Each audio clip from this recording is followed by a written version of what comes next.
When everything feels like the end of the world, it's easy for one sad thing to kind of spiral into like literally what am I doing with my life kind of energy.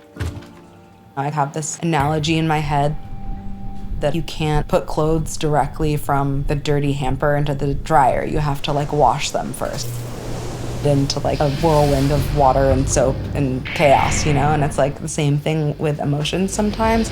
You don't go straight from like being sad to being happy. Sometimes you have to like go into a rage-filled place.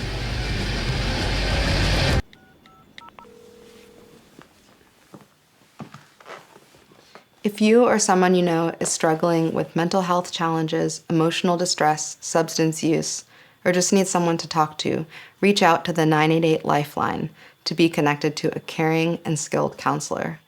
When you text, call, or chat 988, you'll be connected with a counselor who will listen to your concerns, provide non-judgmental support, and share helpful resources.